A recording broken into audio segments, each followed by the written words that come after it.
എല്ലാവർക്കും പുതിയൊരു റെസിപ്പിയിലേക്ക് സ്വാഗതം. ഇന്ന് ചെയ്യാൻ പോകുന്നത് നാണാണ്. ബട്ടർ നാൻ ചെയ്യുന്നുണ്ട്, ഗാർലിക് നാണും കൂടെ തന്നെ. ഇനി നമുക്കിത് എങ്ങനെ ചെയ്യുന്നത് നോക്കാം. ഇവിടെ ഒരു ബൗളിലേക്ക് 3 ഗ്ലാസ് മൈദയാണ് എടുത്തിട്ടുള്ളത്. കപ്പളവ് ആണെങ്കിലും 3 കപ്പ് എടുത്താൽ മതി. ഇതിലേക്ക് 1 ടേബിൾ സ്പൂൺ ഓയിൽ ഒന്ന് ചേർത്തിട്ട് നന്നായിട്ടൊന്ന് തിരുമ്മിയെടുക്കുക. അതിനുശേഷം ഇതിലേക്ക് 2 ടേബിൾ സ്പൂൺ തൈരാണ് ചേർക്കുന്നത്. വലിയ സ്പൂൺ എടുത്താൽ മതി.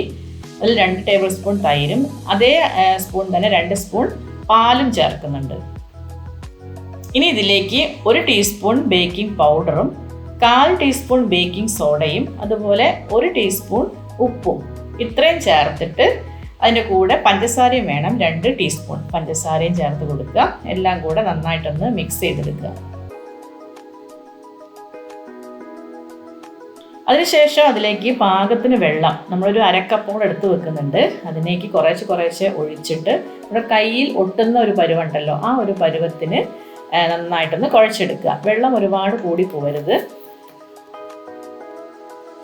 ഇത് നന്നായിട്ട് കുഴച്ചെടുക്കണം. അതിന് നമുക്ക് ഈ കൗണ്ടർ ടോപ്പ് ഉണ്ടല്ലോ അടുക്കളയുടെ, അതിൻ്റെ മുകളിൽ വെച്ചിട്ടോ അല്ലെങ്കിൽ എവിടെയാണോ നന്നായിട്ട് കുഴയ്ക്കാൻ പറ്റുന്നത് അവിടെ വെച്ച് നന്നായിട്ട് അമർത്തി കുഴച്ച് നല്ല സ്മൂത്ത് ഡോ ആയിട്ട് എടുക്കണം.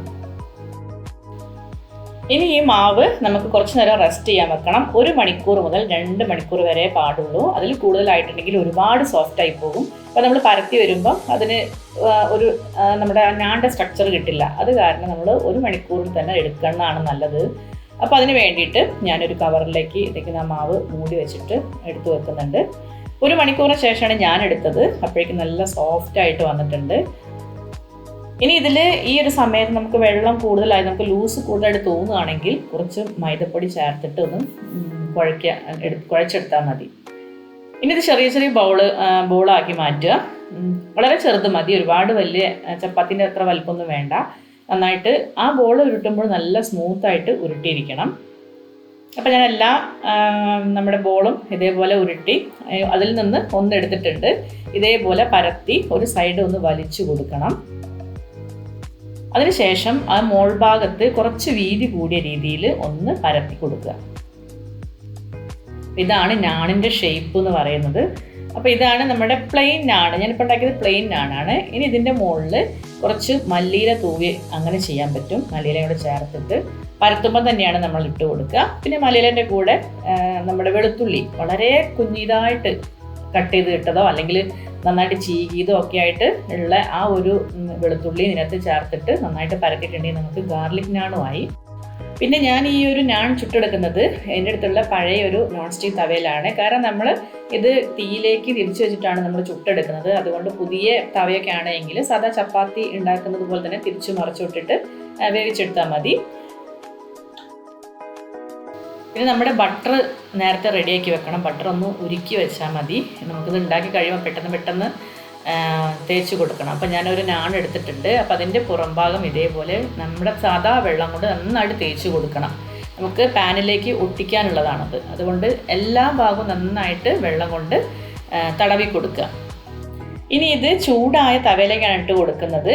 അപ്പോൾ ഏതെങ്കിലും ഭാഗം ഒട്ടിപ്പിടിക്കാതിരിക്കുകയാണെങ്കിൽ ഒന്ന് നമ്മൾ ജസ്റ്റ് ഒന്ന് അമർത്തി കൊടുക്കുക. അതിൽ ബബിൾസ് വന്നു തുടങ്ങും. മോൾ ഭാഗത്ത് തന്നെ കുമിളകൾ ഇങ്ങനെ വന്നു തുടങ്ങും. ആ സമയത്താണ് നമ്മളിത് തിരിച്ചു കൊടുക്കേണ്ടത്. അപ്പോൾ നേരെ തീയുടെ ആ ഒരു ഓപ്പോസിറ്റായിട്ട് തന്നെ വെച്ച് കൊടുക്കുക. നമ്മുടെ തവ മെല്ലെ ഒന്ന് ഇളക്കി കൊടുക്കണം, എല്ലാ ഭാഗത്തും ആ ചൂട് കിട്ടാൻ വേണ്ടിയിട്ട്. ഒരു 2-3 സെക്കൻഡ് കൊണ്ട് തന്നെ ഇത് ചൂട് അടിച്ച് ഇതിന് ഈ ഒരു പാകം വരും.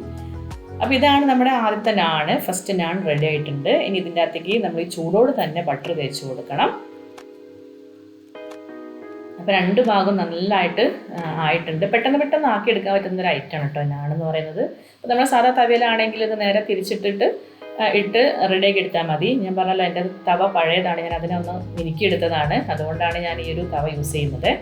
അപ്പോൾ നമ്മുടെ അടുത്ത നാണും ഇതേപോലെ തന്നെ അതിൻ്റെ ബാക്ക് സൈഡ് നന്നായിട്ട് പാനിൽ ഒട്ടാവുന്ന രീതിയിൽ തേച്ച് കൊടുത്തു വെള്ളം. പിന്നെ ചെറിയ കുമിളകൾ വന്നു, നേരെ പിന്നെ വീണ്ടും തിരിച്ചു കൊടുത്തു. അപ്പോൾ ഇങ്ങനെ എല്ലാ നാണും ഞാൻ ഉണ്ടാക്കിയെടുത്തിട്ടുണ്ട്. പിന്നെ നമ്മൾക്ക് കുക്കറിലും ഇതേപോലെ ചെയ്യാൻ പറ്റും. എൻ്റെ അടുത്ത് ചെറിയ ഹൈറ്റ് അധികം ഇല്ലാത്തൊരു കുക്കറിനെ കൊണ്ട് ഞാൻ അതിലും ചെയ്യാറുണ്ട്. അപ്പം അതും അതിനേക്കാൾ കുറച്ചും കൂടെ എളുപ്പം നമുക്ക് തവയാണ്. ഇതേപോലെ ചെയ്യാൻ വരുന്ന എളുപ്പമാണ്. കുക്കറിനും വലിയ പ്രശ്നങ്ങളൊന്നുമില്ല. പക്ഷെ എന്നാലും കൈ പൊള്ളാതെ ശ്രദ്ധിക്കണം അതങ്ങനെ ഇട്ട് കൊടുക്കുമ്പോഴൊക്കെ. അപ്പോൾ നിങ്ങൾക്ക് ഈ റെസിപ്പി ഇഷ്ടമായില്ലേ? നമ്മൾ റെസ്റ്റോറൻറ്റിൽ പോയിട്ട് മാത്രം കഴിക്കുന്ന ഒരു ഐറ്റമാണ് നാൻ എന്ന് പറയുന്നത്. നോർത്ത് ഇന്ത്യൻ ഐറ്റം ആണത്. അപ്പോൾ അത് നമുക്ക് വീട്ടിലും ഈസി ആയിട്ട് തന്നെ ചെയ്യാൻ പറ്റും. ഇത് കാണുന്ന പോലെ അത്ര ബുദ്ധിമുട്ടുള്ളതൊന്നുമല്ല, എളുപ്പമാണ് ചെയ്തെടുക്കാൻ, പെട്ടെന്ന് ആവും ചെയ്യും. പിന്നെ ഇത് പനീർ ബട്ടർ മസാലയുടെ കൂടെയാണ് ഞാൻ കഴിച്ചിട്ടുള്ളത്. എല്ലാവിധ കറികളും ഉപയോഗിക്കാം കേട്ടോ. അപ്പം ഈ ഒരു റെസിപ്പി ഇഷ്ടപ്പെട്ടിട്ടുണ്ടെങ്കിൽ ലൈക്ക് ചെയ്യുക, ഷെയർ ചെയ്യുക, ചാനൽ മറക്കാതെ സബ്സ്ക്രൈബ് ചെയ്യണേ. അതുപോലെ ഇനി പുതിയ റെസിപ്പിയായിട്ട് കാണുന്നത് വരെ എല്ലാവർക്കും നന്ദി.